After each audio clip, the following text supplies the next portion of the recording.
কীভাবে দেখছেন? খুব দুঃখজনক। আমার যে কোনো অ্যাঙ্গেল থেকে মনে হচ্ছে খুব দুঃখজনক। এরকম কোনো সাইকোপ্যাথ কোনো অঞ্চলে যদি থাকে তাহলে খুব মুশকিল। তারা যা ইচ্ছে করতে পারে, যে কোনোভাবে ইনফ্লুয়েন্স করতে পারে। তারা কারো কথা শোনে না, তাদের রিহ্যাবিলিটেশন হয় না, তারা শোধরায় না, পাল্টায় না, তারা এক থাকে এবং এই ধরনের অন্যায় কাজগুলো করতে থাকে। এটাই তার নেচার। সেরকম একটি লোককে আমরা দেখতে পাচ্ছি কদিন ধরে। তার নামটা নিয়ে একটুখানি বোধহয় ময় একটা ব্যাপার আছে, আবার নেইও না।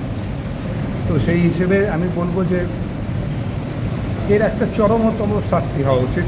যে কাজটা সে করেছে মধ্যযুগীয় বর্বরতা, এর এক্সাম্পল আগেও আছে। কই মাছ যদি গলায় ঢুকিয়ে দেয় কারুর, মধ্যযুগীয় হবে সেটা।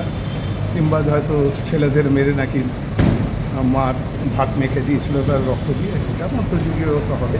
এই অন্যরা কে কী বলছে সেটা নিয়ে আমার মাথা ঘামানোর দরকার নেই। তাদের বলা অ্যাকচুয়ালি কোনো অধিকারও নেই সেই ধরনের কাজের জন্য। যে কাজগুলো উত্তরপ্রদেশে চলছে, যে ভয়ঙ্কর কাজগুলো, রেপ করে মেয়েরে গাছে ঝুলিয়ে দিচ্ছেন, এরকম প্রচুর ঘটনা ঘটে। কিন্তু এইরকম একটা জিনিস আমাদের চোখের সামনে ঘটেছে এবং দেখছি আমরা, আর অত মানুষ দাঁড়িয়ে দেখছে।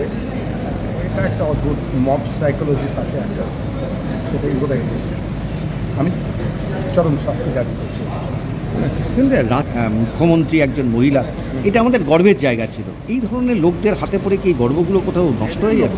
লোকেদের একটু সংখ্যায় কম হয়, সেটি একটা সুবিধে। যদি বেশি হতো তাহলে সর্বনাশ হতো। আমার মনে হচ্ছে সেটা ইম্পর্টেন্ট নয়। ইম্পর্টেন্ট হচ্ছে যে একটা দুটো যদি বেরোয়, যদি সেটা ছাড়পোকা হয়, তাহলে এক্ষুনি মারতে হবে না, তো বেড়ে যায়। চলো, থ্যাংক ইউ ভেরি মাচ।